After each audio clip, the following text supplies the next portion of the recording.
இடைவிடாமல் துடித்து உயிரை காப்பாற்றிக் கொள்ள ஒரு வகை செய்கின்ற ஒரு ஸ்ட்ராங்கான ரத்தத்தில் இருக்கின்ற கொலஸ்ட்ரால் உங்கள் உயிரை காப்பாற்றுகின்றது. அது முக்கியமானது. ஒவ்வொரு மணி நேரத்திற்கு 90 பேர் இறக்கின்றார்கள், ஆண்கள் பெண்கள் 20 to 30 வயதுக்குள். இதுதான் காரணம். பிரச்சனையற்ற மனிதன் கிடையாது. பிரச்சனைகள் வாழ கற்றுக்கொள்வதுதான் மிக முக்கியம். படிவதற்கு ரத்த குழாய்கள் 100க்கு 100 எதிர்மறை எண்ணம், எதிர்மறை வாழ்க்கை முறை. வணக்கம். இந்த ஒரு அருமையான கேள்வி. இதில் பாருங்களேன், இதய ரத்த குழாய் உங்களுக்கு எல்லாருமே தெரியும், 2 to 3 மில்லிமீட்டர் தான் டயாமீட்டர். அந்த 2-3 டயாமீட்டர்ல ரத்தம் போய் இதயத்தை துடிக்க வச்சு உங்களை காப்பாற்றுது. இதயம் உங்களுக்கு எல்லாரும் தெரியும், 72 முறை ஒரு நிமிடத்திற்கு, ஒரு நாளைக்கு 1,00,000 முறை. நான் வாழ்கின்ற 60, 80, 90, 100 அதை கடந்து வாழும் பொழுதும் இடைவிடாமல் துடித்து உயிரை காப்பாற்றிக் கொள்ள ஒரு வகை செய்கின்ற ஒரு ஸ்ட்ராங்கான மஸ்குலர் பம்ப் தான் இதயம். உங்களுக்கு எல்லாம் தெரியும், இதயமே ஒரு கையளவு இடது பக்கத்தில் இருக்குது. அந்த இதய இரத்த குழாயில் இதயத்தில் ரத்தம் செல்லும் பொழுது அது ஆக்சிஜன் தேவை, சுகர் தேவை. உங்கள் அனைவருக்கும் அது புரிய வைக்க வேண்டும், அது கொலஸ்ட்ரால் மிக மிக தேவை. இதயத்தில் இரத்த குழாயில் கொலஸ்ட்ரால் ஒன்று இல்லையாவிட்டால் அடுத்த நொடி இதயம், மூளை, உடம்பில் எல்லா உறுப்புகளும் செயலிழந்து போய்விடும். ரத்தத்தில் இருக்கின்ற கொலஸ்ட்ரால் உங்கள் உயிரை காப்பாற்றுகின்றது. அது முக்கியமானது. இப்போ உங்க கேள்விக்கு வர, ஒரு கிரானிக்கா ஒருத்தர் கவலைப்பட்டு இருக்கான் வச்சு, எதையோ ஒண்ணு, கல்யாணம் ஆகணும், பசங்க படிக்கணும், ஏதோ மனதில் சம்பாதிக்கணும், வீடு கட்டணும். அந்த கிரானிக் ஸ்ட்ரெஸ் வரும்போது என்ன பண்ணுதுன்னா, இந்த ரத்தத்தில் எப்போ கொலஸ்ட்ரால் இருக்கும், என்டார்பின் என்ற மகிழ்ச்சி உணர்வுடன் இருக்கும் பொழுது ரத்தத்தில் மட்டும் இருந்து உங்களை காப்பாற்றி கொண்டே இருக்கும். இந்த எதிர்மறை எண்ணம், நான் சொன்னேன்ல, கோபம், போட்டி, பொறாமை, ஆத்திரம், வருத்தம், எதையும் உங்க மகிழ்ச்சி இழக்க வைக்கின்றதோ அட்ரினலின் ஹார்மோன் சுரக்குது. அதோட கார்டிசால் என்ற ஹார்மோனை சுரக்கும் பொழுது ரத்தத்தில் இருக்கின்ற கொலஸ்ட்ரால் ரத்த குழாயில் போய் படிகின்றது. இந்த ரத்த குழாயில் கொலஸ்ட்ரால் படிந்து அடைப்படுவதற்கு 10% படியும், 20%, 80, 90, 100 அது படிவதற்கு குறைந்தது 15-20 வருடம் ஆகின்றது. அப்படி இருக்கும் பொழுது ஏன் இப்போ 20, 25, 30 வயது ஆண்கள் பெண்கள் உடனே இறக்கின்றார்கள்? இதுதான் இம்பார்ட்டன்ட் கேள்விக்கு உங்களுக்கு பதில் சொல்ல விரும்புறேன். ஒரு அக்யூட் ஸ்ட்ரெஸ், ஒரு அதிர்ச்சியானது. ஃபார் எக்ஸாம்பிள், குடும்பத்தில் யாரும் இறக்குறாங்க, வேண்டாம் நடக்குது, நீட் எக்ஸாம் எழுதுறீங்க, ஃபெயில் ஆயிடுறீங்க, 100 மார்க் வாங்கினதுக்கு 1 மார்க்கு குறையுது, 99% தான் வாங்குறீங்க. இல்லை அப்படி எல்லாமே தள்ளி போயிடுது. கல்யாணம் பிறகு குழந்தை பிறக்கலன்ட்டு, குழந்தை பிறந்த உடனே குழந்தை வளர்க்கறதுக்கு வேலை கிடைக்கலன்ட்டு, எதையோ ஒரு மனதில் ஒரு கவலை, ஒரு ஏக்கம், எதிர்பார்ப்பு இருந்து ஏமாற்றமா நினைக்கும் பொழுது, அட்ரினல் சுரக்கும் பொழுது என்ன படியுதுன்னு சொன்னால ஒரு அக்யூட் ஸ்ட்ரெஸ் ஒன்று வச்சுங்களேன். முக்கியமாக நேர்களுக்கு தெரியப்படணும், வீட்டில் யாரோ இறந்து விடுகிறார்கள், வேலை போயிடுது, பண இழப்பு, ஏதாவது அக்யூட் ஸ்ட்ரெஸ் வரும் பொழுது என்ன தெரியுமாங்க, அந்த ரத்த குழாயில் அந்த உள்ள ஸ்மூத்தா இருக்கணும், இல்லை ரத்த குழாய், அது சின்ன கீறல் ஏற்பட்டு அந்த கீறல் வந்தவுடன் அந்த ரத்த குழாயில் ரத்தம் உறைந்து விடுகிறது. ஃபர்ஸ்ட் ரத்த குழாய் அடைப்படுவதற்கு 15-20 வருடம் ஆகும்.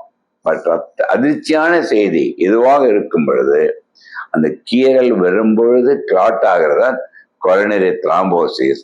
அது முக்கியமான வெசல்ல கிளாட் ஆகும் பொழுது எந்த வயதுன்னு பார்க்காது, 20, 22, 30 அந்த வயதில் அடைப்பு மாரடைப்பு இறந்துடுறாங்க. அதிர்ச்சியானது, சொக்கலிங்கத்தை பார்ப்பதற்குள் இறந்துடுறாங்க. அது முக்கியமா உங்கள்கிட்ட சொல்ல விரும்புறேன், இந்தியாவில் ரொம்ப வருத்தமான செய்தி, ஒவ்வொரு மணி நேரத்திற்கு 90 பேர் இறக்கின்றார்கள், ஆண்கள் பெண்கள் 20 to 30 வயதுக்குள். இதுதான் காரணம். அதிர்ச்சியானதுனால வரும்பொழுது வரும். அதோட என்ன, அதிர்ச்சியா ஒரு டென்ஷன் ஆகுதுன்னு வச்சுக்கோங்க, உடனே அந்த ரத்த குழாய் விழிக்க வேண்டியது வேகமாக சுருங்கும். உன்னன்னு பாருங்க, எனக்கு டென்ஷன் ஆயிடுச்சு, அக்யூட் டென்ஷன், ஒரு பிரச்சனை, அப்ப சிகரெட் பிடிச்சா எனக்கு பெட்டர்னா, சிகரெட்ல இருக்க நிக்கோட்டின் மனதை அழுத்தத்தில் ஏற்படுகிற அட்ரினல் கார்டிசோன் இந்த மூணுத்தையும் உண்டு பண்ணிடும். ரத்த குழாய் சுருங்க வைக்கும், ரத்த குழாயில் கீழே ஏற்பட்ட ரத்த உறைந்து விடும், அவனை கொண்டு விடும். சரி, எப்படிதான் வாழ முடியும் சொக்கலிங்கன்னா, மனிதன் பிறந்து வாழ்ந்து இருக்கின்ற வரை, கடைசி நாள் வரை பிரச்சனையற்ற மனிதன் கிடையாது. பிரச்சனைகள் வாழ கற்றுக்கொள்வதுதான் மிக முக்கியம். மறுபடியும் உங்க கேள்வி பாருங்க, அதிர்ச்சியானதே சொல்லிட்டேன். மகிழ்ச்சியானது வச்சுங்களேன், ஒரு மகிழ்ச்சியை ஒரு அதிர்ச்சியாக உணரும் பொழுது புரிஞ்சுக்கணும், அதுலயும் அட்ரினல் செக்ரேட் ஆயிடும். மகிழ்ச்சி தான் என்டார்பின் சுரக்கணும். அந்த மகிழ்ச்சி ஒரு அக்யூட் ஸ்ட்ரெஸ் மாதிரி வந்துடும், அட்ரினல் வந்துடும். ஒரு பல வருடங்களுக்கு முன்பு என்னுடைய கன்சல்டிங் ரூமுக்கு எதற்க ஒரு ஆட்டோ ரிக்ஷா பர்சன், அவனுக்கு அவனுக்கு 30 வயது 32 வயது தான் இருக்கும். அவனுக்கு 10 லட்சத்துக்கு லாட்டரி விழுந்தது. அது லாட்டரி விழுந்து அந்த சீட்டை பார்த்தான், அந்த அதிர்ச்சியில விழுந்து அவன் இறந்துட்டான், எனக்கு இருந்தே காப்பாற்ற முடியல. ஸோ அந்த மகிழ்ச்சியும் அதிர்ச்சியாக எண்ணும் பொழுது அவனுக்கு மாரடைப்பு வர வேண்டும். ஸோ உண்மையில் அதிர்ச்சியும் மகிழ்ச்சியும் நாம் ஒரு சீராக பார்த்து வாழ கற்றுக்கொள்வதுதான் வாழ்க்கையின் தன்மை. அப்படி இருந்து விட்டால் உங்களுடைய இதயம் நன்றாக இயங்கும். இது எல்லாருக்குமே, நிறைய டாக்டருங்களை கூட இந்த விளங்கணும்னு சொல்ல நினைக்கிறேன். ரத்தத்தில் எல்லாம் இருக்கணும். ரத்தத்தில் என்னென்ன வருது? ரத்தம் வழியா தான் எல்லா செல்ஸுங்க, மூளை, இதயம், எல்லா உறுப்புகள், ஸ்கின்னு, உடம்பில் உள்ள எல்லா உறுப்புகளுக்கும் ரத்தம் போகணும். அந்த ரத்தத்துல பாருங்க, ஆக்சிஜன் இருக்கணும், சுகர் இருக்கணும், கொலஸ்ட்ரால் இருக்கணும். அந்த கொலஸ்ட்ரால் இருக்கணும், ஸ்கின்னு ஒண்ணு இருக்குது, கொலஸ்ட்ரால் ஒண்ணு ஸ்கின்ல போயிடும். ஸோ கொலஸ்ட்ரால் ரத்தத்தில் இருக்கின்ற வரை அவனை காப்பாற்றி கொண்டு இருக்கின்றது. அந்த ரத்தத்தில் இருக்க வேண்டிய கொலஸ்ட்ரால் எப்பொழுது ரத்தத்திலே இருக்கும்? என் நிலையில மகிழ்ச்சி, எது நடந்தாலும் ஏற்றுக்கொள்ள வேண்டும், மகிழ்ச்சி இழக்காமல் இருக்க வரைக்கும் பிரச்சனை கிடையாது. ஆனா இப்ப நிறைய பேர் பார்க்கிறேன், நல்லா சம்பாதிக்கிறாங்க, சம்பாதிப்புல மகிழ்ச்சி இழக்கிறாங்க. எதுலயும் மகிழ்ச்சி இழக்கும் பொழுது அந்த அட்ரினலின் கார்டிசால் ஹார்மோன் அதிக அளவு சுரக்கும் பொழுது ரத்தத்திலிருந்து காப்பாற்றி கொண்டிருக்கின்ற கொலஸ்ட்ரால் கொஞ்சம் கொஞ்சமாக இரத்த குழாயில் படிந்து விடுகிறது. ஸோ படிவதற்கு இரத்த குழாயில் 100க்கு 100 எதிர்மறை எண்ணம், எதிர்மறை வாழ்க்கை முறை. டெய்லி பார்க்குறோம். இப்போ கணவன் மனைவி வாழ்ந்துட்டு இருக்காங்க, திருமணமாகி 20 வருடம், 30 வருடம், 40, 50 வருடம்.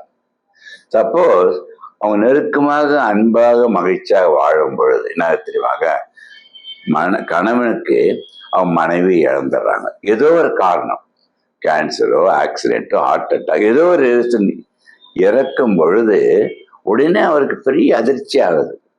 அந்த அதிர்ச்சியான கணவன், ஃபார் எக்ஸாம்பிள் 60 வயசு 70 வயது, அவர் ரத்த குழாயில் அடைப்பே கிடையாது, கொலஸ்ட்ராலே படியல. அந்த நபரும் அந்த அதிர்ச்சி ஒன்று வரும் பொழுது, இந்த கீரல் மாதிரி ரத்த குழாயில் வரும் பொழுது ரத்தம் கிளாட் ஆயிடுச்சுன்னா 2 நிமிடத்தில் அவனை கொண்டு விடும். அதே மாதிரிதான் இப்போ கணவன் இழந்த மனைவிக்கு வர்றது. ஆனால் கணவன் மனைவி இருக்காங்க, ஒரே பையன் இருப்பான், அவன் 24 வயது இருக்கும், அவன் காலேஜுக்கு போயிட்டு இருக்கான், இல்லை வேலைக்கு போயிட்டு இருக்கான், திருமணம் ஆக கூட இல்லை, அவன் ஆக்சிடென்ட்ல இறந்துடுறாங்க.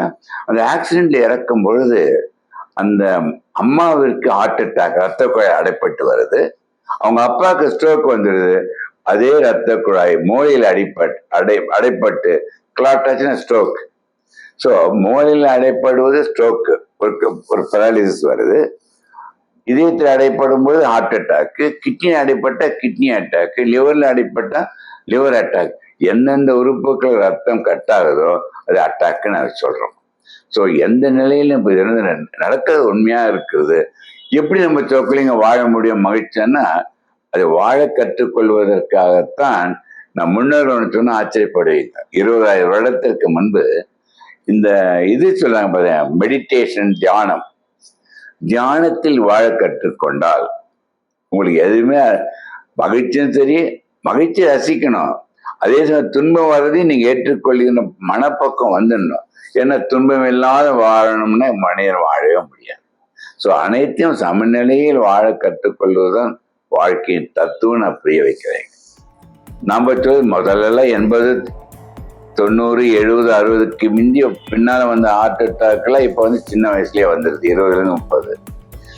அதற்கு என்ன தெரியுமா, உங்க கேள்விக்கு மாதிரி அவனுக்கு சொல்லிடுறேன். இது எப்போ டென்ஷனாக இருக்கான்னு என்ன தெரியுமா ஆகுது, அவனுக்கு வந்து ப்ரெஷர் கூடிடுது.